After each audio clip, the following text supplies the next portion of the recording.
Bonjour tout le monde, mercredi 25 juillet 2018, point bourse du jour. Hier, le Dow Jones et le SP500 ont terminé en hausse. Le Nasdaq, quant à lui, a terminé proche de l'équilibre. Donc le Dow Jones a pris 0,79%, le SP500 0,48%. Suite aux chiffres, on notera les fortes variations sur Harley Davidson qui a pris 8%. Chiffre d'affaires supérieur aux attentes. À l'inverse, Whirlpool a terminé en forte baisse de 14%. Alphabet, qui avait publié ses chiffres la veille, a terminé en belle hausse aussi, 3,5%. Hier, sur le CAC, eh bien, on a eu une petite accélération à 10h30, ce qui a permis au marché de revenir sur ses plus hauts récents, donc autour de 5450, niveau sur lequel on est d'ailleurs ce matin. Donc le biais haussier se renforce progressivement. C'est vrai que ces derniers jours, on constate de vrais signaux positifs. Alors il y a toujours de quoi se poser des questions sur la suite, mais il y a quand même des indications positives, notamment le comportement des bancaires que l'on regardera tout à l'heure, avec des volumes importants, une belle régularité. Donc graphiquement, il y a une situation qui s'améliore. Alors comme objectif, on pourrait très bien se fixer la zone des 5550, donc ça fait un petit potentiel d'une centaine de points sur l'indice. Donc on travaillait haussier, donc tant mieux. On cherche à acheter sur des replis, toujours, le plus proche possible de 5420-30 pour ce début de séance.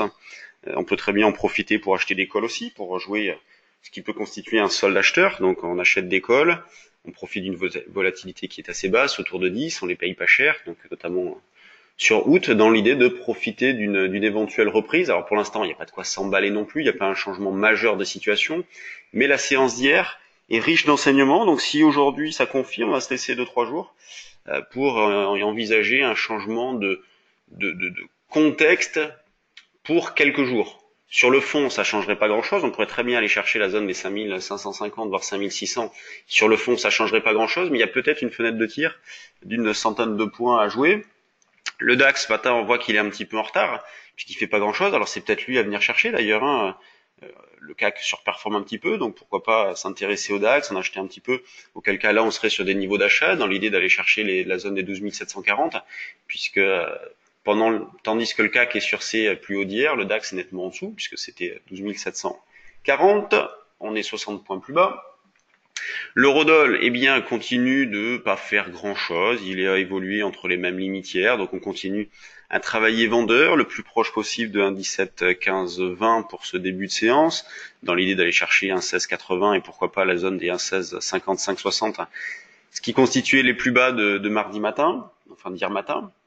Quand on regarde du côté des actions, hop, on a Peugeot donc qui continue. Après sa belle hausse d'hier suite à ces chiffres, elle est en hausse de 2% ce matin, donc c'est la plus forte hausse du CAC, suivi de près par LVMH qui a sorti ses chiffres. Alors ce matin, on a beaucoup de résultats, ceux de Dassault Systèmes, ceux d'Eramet, donc LVMH, avec un chiffre d'affaires du premier semestre supérieur au consensus. On a eu les chiffres également d'M6, ceux d'Orpea, de SEB. Alors SEB, c'est moins bon qu'attendu, on verra ce que ça donne tout à l'heure. Donc là, LVMH parmi les plus fortes hausses. À l'inverse, on retrouve ST Micro qui perd 2,30, Michelin. Donc les bancaires, je vous en parlais tout à l'heure. Donc la BNP, on a une situation en amélioration avec un signal d'achat qui se déclencherait au-dessus de cette zone-là. On a la Société Générale qui est pas mal aussi. Donc moi, graphiquement, c'est ma préférée. J'en ai fait un petit peu hier d'ailleurs, voilà, je vous le dis, via des options notamment. Ensuite, le CAC, il fait 0,29, donc pas grand-chose. Donc on va toujours surveiller cette zone de 5450. Est-ce que cette fois-ci, on va la franchir ou non? Il y a des indications positives. On va voir si le marché transforme à l'essai. Donc je vous ai fait une petite capture d'hier concernant les plus forts volumes. Vous voyez, tac. Quand on regarde par exemple sur toute la séance d'hier, les valeurs, toutes valeurs françaises confondues qui ont fait le plus gros volume, on retrouve dans le trio de tête deux bancaires, donc BNP, Société Générale.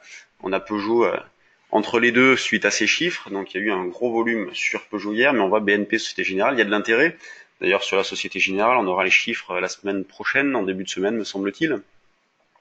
Du côté des mid et small cap, eh bien SEB, je vous disais que c'était moins bon qu'attendu, elle est en hausse de 7%. Donc bon, dans le détail, il doit y avoir des choses qui plaisent.